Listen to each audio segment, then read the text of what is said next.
বিসমিল্লাহির রহমানির রহিম। আসসালামু আলাইকুম। আমি আজকে রান্না করব মুরগির মাংস আর রান্না করব শাক। এখানে তিন রকমের শাক নিয়েছি। ডাঁটা শাক, লাল শাক আর পালং শাক। 3 মুঠা শাক আমি 30 টাকা দিয়ে কিনে এনেছি। আর কেটে আগে বেছে নিয়েছি, গোড়াগুলো বেছে কেটে পরিষ্কার করে ধুয়ে নিয়েছি। বাই দ্য ওয়ে, আমি মাহমুদা খানম, মাহমুদা ডাইন থেকে সবাইকে স্বাগতম। আজকে আমি কি রান্না করছি সেটা আপনাদের সাথে শেয়ার করব। তাহলে শুরু করছি। শাক রাঁধতে রসুন লাগে, কিন্তু আজকে ঘরে আস্ত রসুন নাই, আছে রসুন বাটা। কালকে রসুন কিনবো। সব কিছুই রোজার সব কিছু কিনা হয়ে গেছে, কিন্তু রসুনটা কিনা হয়নি। যাই হোক, রসুন কালকে আল্লাহর রহমতে কিনে নিব। আজকেই দুপুরের 1 মাসের জন্য শেষ খাওয়া। আগামীকাল ইনশাল্লাহ রমজান শুরু হয়ে যাবে। কারি কুকারটা অন করে দিয়েছি তেল আর মরিচ। প্রথমে আমি একসাথেই বাগার দিয়ে দিব, দুইবারই করব না। মরিচটা একটু কালো কালো করে ভাজা হয়ে গেলে পেঁয়াজ দিয়ে দিব। মরিচ আর পেঁয়াজ অলমোস্ট ভাজা হয়ে গিয়েছে। এ পর্যায়ে আমি শাকগুলো দিয়ে দিচ্ছি।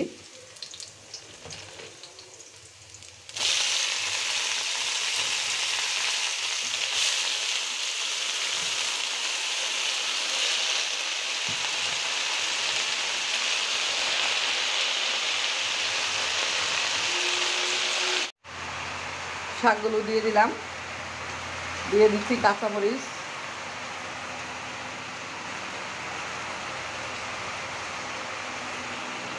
দিয়ে দিলাম, আর দিয়ে দিচ্ছি স্বাদ মতো লবণ। ঢাকনা দিয়ে ঢেকে দিচ্ছি।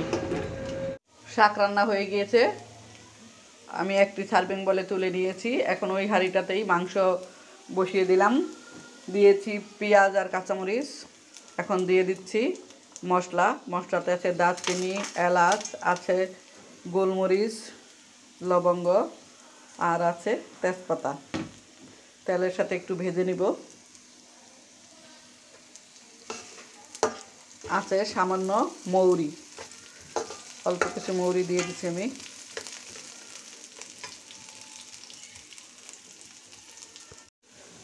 পেঁয়াজ, গরম মশলা ভাজা হয়ে গিয়েছে। এ পর্যায়ে আমি অন্যান্য মশলাগুলো দিয়ে দিচ্ছি। এখানে আছে হলুদের গুঁড়া, মরিচের গুঁড়া, ধনিয়ার গুঁড়া, আর আছে আদা রসুন বাটা, আছে স্বাদ মতো লবণ। মশলাটা একটু কষিয়ে নেব।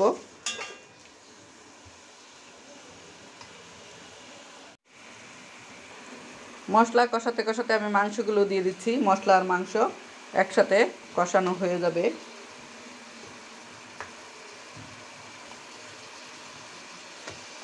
সবগুলো মাংস দিয়ে দিচ্ছি। এখানে 2 কেজি ওজনের একটা মুরগি, আমি অর্ধেকটা নিয়েছি।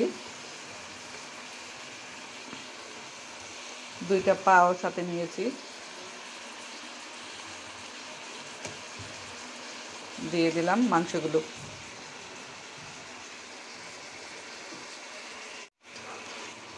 নেড়ে চেড়ে মশলাটা মিশিয়ে দিচ্ছি।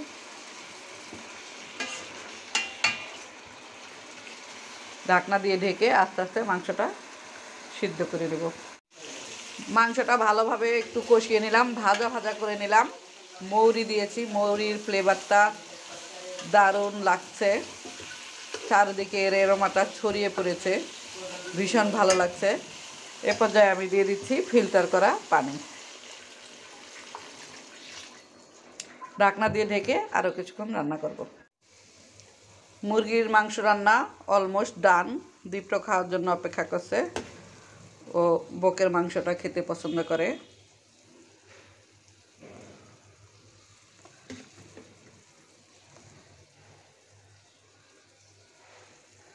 আর আমি শাক আর বোম্বাই মরিচ দিয়ে খাবো। দীপ্র শাক খেতে চায় না, তাই মাংসের সাথে একবারেই শাক দিয়ে দিলাম। সবাই ভালো থাকবেন, সুস্থ থাকবেন।